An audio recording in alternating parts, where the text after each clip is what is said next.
You missed one Bedlam because of injury. You got knocked out of another one because of injury. Does it haunt you that you haven't had a chance to play a full one yet, and you're ready for that opportunity? Yeah, you could say so. It's definitely exciting. I can definitely feel the tension, kind of just being around everybody and the coaches and just kind of the energy that we give off. Obviously, we're kind of, it's a rivalry.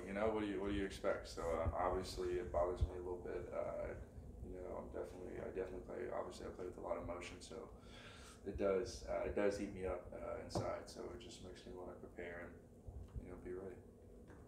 Spencer, if this were the last consistent, Bedlam game to be played with you going to the SEC, how much do you think a win for you guys would mean to the program?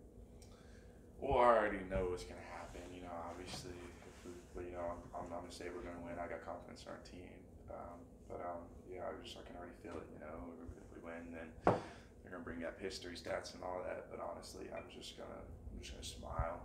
And we won, so I guess it's not going to bother me. So it's like leaving a bad taste in somebody's mouth when they're leaving. It's like they're gonna have to deal with that. Like your last game with me, you lost. So I don't want to hear about no history. I don't want to hear about stats. I want to hear about that game. So Spencer, can you guarantee a win then? Nothing's guaranteed, but I can guarantee you I'll give it everything I got, 100%. And I feel like our team feels the same way.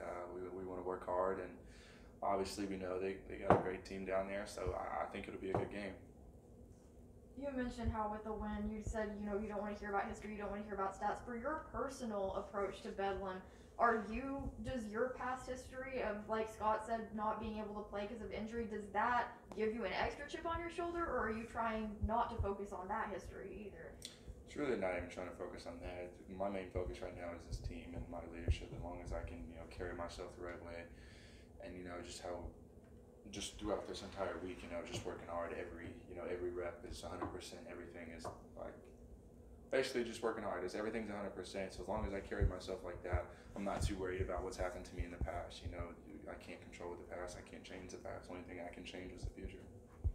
Spencer, when you were recruited, this offense was scoring 50, 60 points, sometimes by halftime. Obviously, I think you probably expected that offense, but offense has a different role now this year with the way the defense is playing. How has that role changed for the offense, and kind of how have you grown into that role as a quarterback? I would just. I mean, it's not like we're not trying to score. No, I'm not saying that. There's. I don't even know how to answer that question. To be honest. Honestly, I would just say probably just the scoring part of it, man. It's just on me, I just probably just getting into the offense, better and operating better. I believe if I knew the offense as good as I do now earlier, I'm pretty sure we probably could have put up some more points, stuff like that, but we didn't, and that's on me. So I don't know. No, I'm not trying to be negative. I'm just saying, with the way the defense is, you guys don't have to do that all the time. Yeah, and no, it's definitely a good feeling. We got a phenomenal defense, like I say all the time. They're great. They definitely bail us out of some situations. Sometimes I take the blame for it. Sometimes it's my mistakes that they're bailing me out of. So I'm definitely hyping them up and excited for them. But honestly, it was different. In high school, I scored a lot of points in offense and stuff like that. So in my mind, every time I go in the field, I want to score. I'm thinking I'm going to score every single time. But that's a mindset I obviously got to have. I'm the quarterback, but at the same time,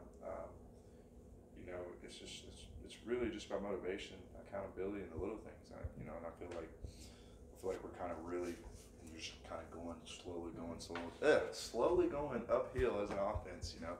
Kind of getting to that peak, and so I'm really kind of excited of what we're going to display this weekend because I feel like it's just been getting better each and every game.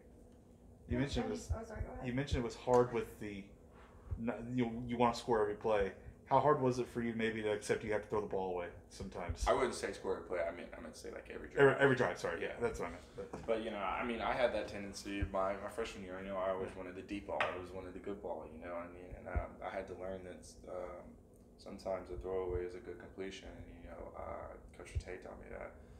And it's obviously it's not a completion, but it's not a completion for the other team, and it's not a completion for us. So it's not it's not totally bad, but it's not, you know, it's not totally good. But there's a lot you can come out of it, and I'm just kind of being here with Rete has just taught me a lot of just about just being smart and using the game against other teams, like clock management, stuff like that. You know, like you said, just throwing the ball away on just little broken down plays instead of trying to make a play and, you know, causes an interception or something like that, or a turnover. So, I'm definitely like losing questions in my head right now. No, that's good. I'm That was good. just roaming right now.